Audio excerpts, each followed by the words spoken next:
A few years ago, somebody in Eretz Yisrael had a question, a bocher on a sugya. The Rebbe says, go to the library and see if anybody asks a question. He goes to the library and he sees somebody asks his question, but he doesn't like the answer that the Mechaber Sefer gave. The Rebbe said, what do you want from me? Go to the Mechaber Sefer and tell him you don't like his answer. He looks in the opening page and he sees the Sefer was written by somebody named Yais. He sees the address in the Sefer, goes to the address, an elderly woman answers the door. The boy says, can I speak to Yosef? She says, he hasn't lived here for 10 years. She gives another address. The boy takes 2 buses in Eretz Yisrael to get there, rings the bell, and the door is answered by a young man with very long hair, tattoos all over. He says, Yosef who wrote the Sefer? Yeah. He doesn't know if he should run or cry. The kid says, I had a question on something you wrote.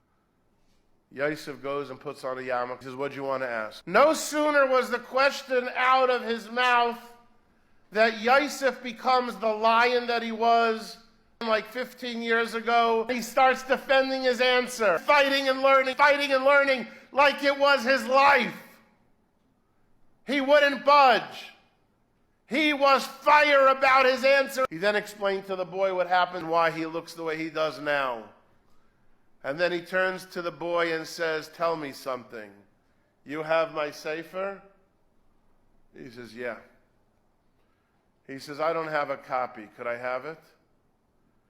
And the kid gives Yosef his Sefer. He goes back to yeshiva the next day and tells the Rebbe what happened. The Rebbe says, the woman, his mother, call her and tell her what happened.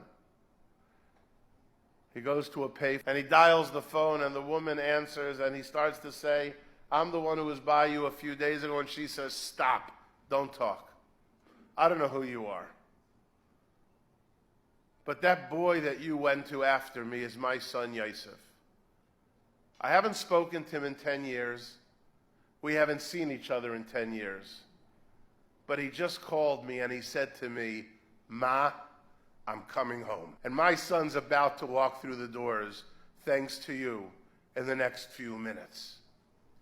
And that's how a mother and a son were reunited.